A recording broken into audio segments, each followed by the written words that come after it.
जीवन जगण्यासाठी आपल्या प्रत्येकालाच काम करावं लागतं आणि ते काम करून जे पैसे मिळतात त्याच्यातून आपलं घरदार चालत असतं. सुखाच्या वस्तू आपण त्यातून घेत असतो. त्याचबरोबर काही रक्कम आपण बचत म्हणून ठेवत देखील असतो.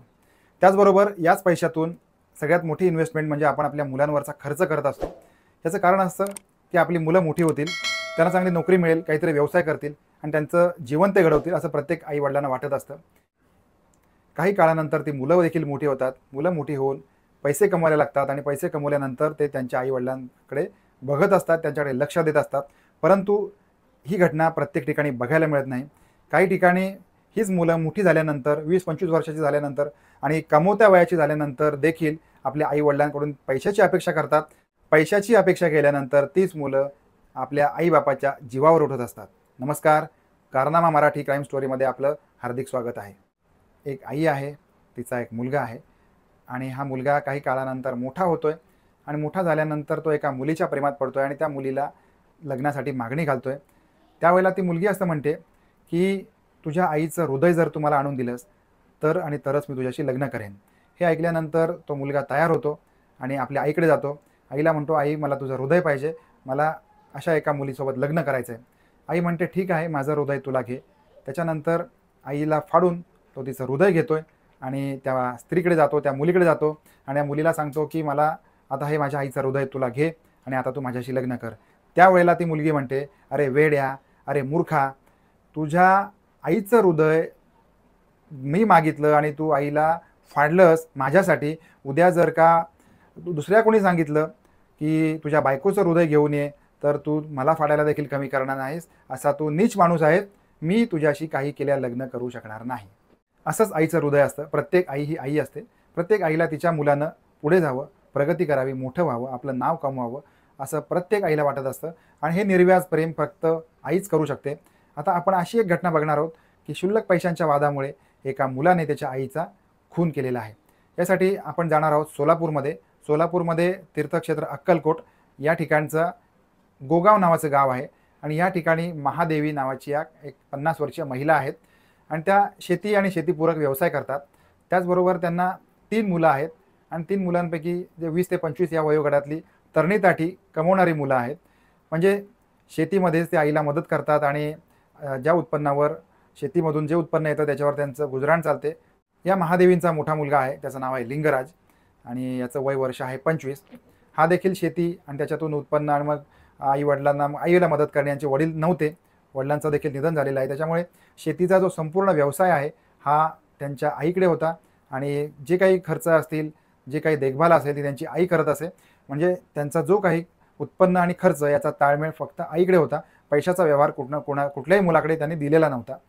अशामध्येच आता काही खत लागलं, बी बियाणं लागलं, इतर काही मजुरीचे खर्च असतील तर त्यावेळेला या महादेवी ज्या आहेत या आपल्या 25 वर्षाच्या मोठ्या मुलाला पैसे देत असायच्या आणि मग याच्यातून हा शेतीपूरक किंवा शेतीवरचा जे काही खर्च असायचा हा करत असायचा आणि त्याच्यामुळे मग हे सगळं व्यवस्थित चालू होतं. परंतु आता हा आपल्याला आई खर्चासाठी पैसा देते, शेतीच्या कामासाठी देते, पण आपल्या खर्चासाठी देत नाही, याची खंत कायमस्वरूपी या लिंगराजला होती. त्याच्यामुळे मग हा त्याच्या आईसोबत सततचं भांडण काढत असायचा आणि भांडण म्हणजे आईला घालून पाडून बोलणे, शिवीगाळ करणे अशा प्रकारे याचं वागणं होतं. पण हे नेहमीचं असल्यामुळे बऱ्याच त्याची दुसरी भावंडं असतील, इतर काही शेजारी पाजारी असतील, यांना ह्या सगळ्या गोष्टी माहिती होत्या. त्याच्यामुळे यांचं रोजचंच आहे. त्याच्यामुळे हे भांडण लोक ऐकायचे आणि गप्प बसायचे. घरातली भावंडंसुद्धा मग मध्यस्थी करायची, गप्प बसायची आणि हे सगळं त्यांचं चालू होतं. आता या महादेवी आहेत त्यांचा पूर्ण सगळा व्यवहार स्वतःकडे असल्यामुळे या मुलांना त्यांच्या जास्त करून त्यांचा जो मोठा मुलगा आहे याला ही खंत होती की आपल्याला पैसा मिळाला पाहिजे, शेतीतला पैसा आपल्याला पण मिळाला पाहिजे, जेणेकरून आपण याच्यावर खर्च करू शकतो, आपण स्वतःवर खर्च करू शकतो असं त्याला वाटत असायचं. त्यामुळे मग 15 एप्रिल 2024 त्या दिवशी सकाळी 8 वाजता यांचं पुन्हा एकदा भांडण झालं आणि भांडण नेहमीसारखंच होतं. पैशांवरून वाद होते आणि त्यांचा जो दुसरा भाऊ आहे, लिंगराजचा दुसरा भाऊ, त्याचं नाव आहे शशिकांत, याने सकाळी मग आई आणि मुलाच्या मोठ्या भावाचं जे भांडण आहे याच्यामध्ये मध्यस्थी केले आणि मग तो निघून गेला आहे. सोलापूरमध्ये काही कामासाठी निघून गेलेला आहे आणि त्या दिवशी मग हा सुद्धा लिंगराज आहे, हा दिवसभर गाव फिरतोय, याचं काही डोकं जागेवर नव्हतं आणि मग संध्याकाळी हा घरी आला आहे आणि पुन्हा एकदा सकाळचाच वाद असतो, दिवसभराचा राग असतो, हा डोक्यामध्ये असतो आणि मग पुन्हा एकदा त्याने त्याच्या आईसोबत भांडण सुरू केलं आणि भांडण हे चालू होतं. पैशांवरून वाद चालू होते. मग आई त्याला बोलायची आणि हा आईला बोलायचा आणि होतंय कसं, आपल्या काळामध्ये ज्या आया आहेत यांना बडबड करायची कायमची सवयच आहे. म्हणजे आई बडबड नाही करणार तर कोण करणार? मुलगा चुकला, मुलगी चुकली तर त्यांच्या मागे आई ही त्यांची बडबड करतच असते आणि या बडबडीतूनच अनेक पिढ्या घडलेल्या आहेत. असं त्या दिवशी त्याच्या आईची देखील बडबड चालू होती आणि हा सुद्धा मग आईला शिवीगाळ करत होता आणि मग हे भांडण पुढे जात होतं. त्याच्यामध्येच मग त्याचा दुसरा भाऊ आलेला आहे शशिकांत, याने पुन्हा एकदा मध्यस्थी करण्याचा या ठिकाणी प्रयत्न केला. पण कसं असतं, या ज्या मध्यमवयीन महिला आहेत, यांच्या पोटामध्ये काही राहत नाही बऱ्याच वेळेला. त्याच्यामुळे मग आई आहे ती मुलाला बोलणार. तिला असं वाटत असतं, की आपण आपल्या मुलाला बोलून त्याला सुधारावं आणि जोपर्यंत सुधारत नाही, तोपर्यंत त्याला बोलत राहावं, असं प्रत्येक आईला वाटत असतं. त्याच्यामुळे मग ती बडबड त्याची चालू होती आणि मग हे सगळं ऐकून मग याला खूप राग आला. त्याला इतका राग आला, की मग त्याने तो शेजारी एक दगड पडलेला होता. हा मोठा दगड पडला आहे. त्या आईला तिला सगळ्यात पहिल्यांदा लाथ मारली. आई खाली पडली आणि तो दगड उचलला आणि तो जोरात तिच्या डोक्यामध्ये घातला आणि भळभळा रक्त यायला लागलं आणि हे सगळं त्या शशिकांत या मुलाने बघितलं आणि तो धावत त्याच्या आईला वाचवायला आला आणि तेवढ्यामध्येच हा लिंगराज त्या ठिकाणून पळून गेला त्या ठिकाणाहून त्यांनी पळ काढला आणि निघून गेला. आता ह्या सगळ्या आरडाओरडी केल्यामुळे आजूबाजूची लोकं जमा झालेली आहेत. तिथे लोकं आलेत आणि त्यांना ताबडतोब एका हॉस्पिटलमध्ये ॲडमिट केलं आहे आणि 16 तारखेच्या दिवशी हे जे सोलापूर पोलीस आहे त्यांना ही बातमी कळलेली आहे. पोलिसांनी या ठिकाणी ज्या ठिकाणी त्यांचा मृतदेह आहे या ठिकाणी जाऊन चौकशी केलेली आहे. त्यांचा पंचनामा केला. मुलगा आहे लिंगराज, जो आईला मारून पळून गेलेला आहे, याच्या शोधावर पोलीस पथक निघाले आणि हा एका दुसऱ्या गावामध्ये पळून जाण्याच्या तयारीत असतानाच पोलिसांनी त्याला ताब्यात घेतलेला आहे आणि कोठडीमध्ये त्याला ठेवलेला आहे.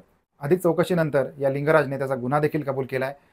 असं म्हणतात, की कलियुगाची नांदी केव्हा सुरू झाली.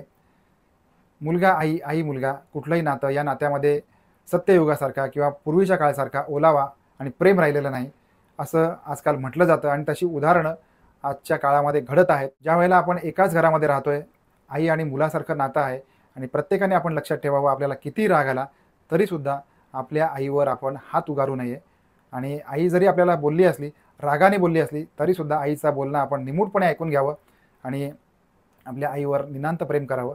आईचा राग असेल, आईची बडबड असेल, ही काही काळापुरती असते, तिच्या मुलाच्या चांगल्यासाठी असते, हे आपण सगळ्यांनी लक्षात ठेवावं. या कथेमधून, या सत्य घटनेमधून शिकण्यासारखं काही नाही. याच्यातून आपण न शिकलेलं हेच बरं. परंतु आपण सगळ्यांनी हे लक्षात घ्यायचं आहे आणि आपल्या आईला समजून घ्यायचं आहे.